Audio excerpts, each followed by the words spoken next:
ചപ്രി kebab famous ആയിട്ടുള്ള കട ഞങ്ങൾ അന്വേഷിച്ച് വന്ന് തിന്നതാ. നല്ല ടേസ്റ്റ്. നമുക്ക് വരാടാ.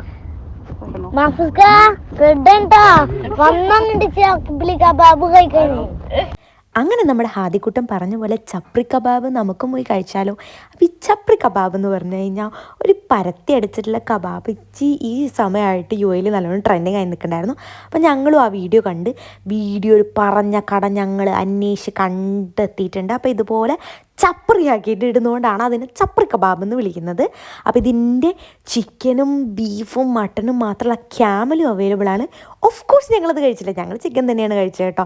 ഞാൻ ബീഫ് പോലും കഴിച്ചില്ല, എനിക്കെന്തോ ചിക്കൻ തന്നെ കഴിക്കാമെന്നുള്ള രീതിയിൽ നല്ല ചൂടോടെ നമ്മുടെ പാകിസ്ഥാനി റൊട്ടിയുമായിട്ടാണ് ഇത് കോമ്പിനേഷൻ കഴിക്കുന്നത്. അപ്പോൾ ടേസ്റ്റ് ഉണ്ടായിരുന്നു. ഞങ്ങൾക്ക് എന്തോ ഒരു എഗ്ഗിൻ്റെ ഫ്ലേവർ കുത്തി നിൽക്കുന്ന പോലെ ഉണ്ടായിരുന്നു. അപ്പോൾ ഞങ്ങളവിടെ ഇപ്പോൾ മുട്ട പൊരിച്ച് അതേ എണ്ണയിലിട്ട് പൊരിച്ചുകൊണ്ടാണെന്നാണ് അവർ പറഞ്ഞത്. പക്ഷെ എന്തായാലും നല്ലതായിരുന്നു. 9 ദിർഹംസാണ് ആയത്.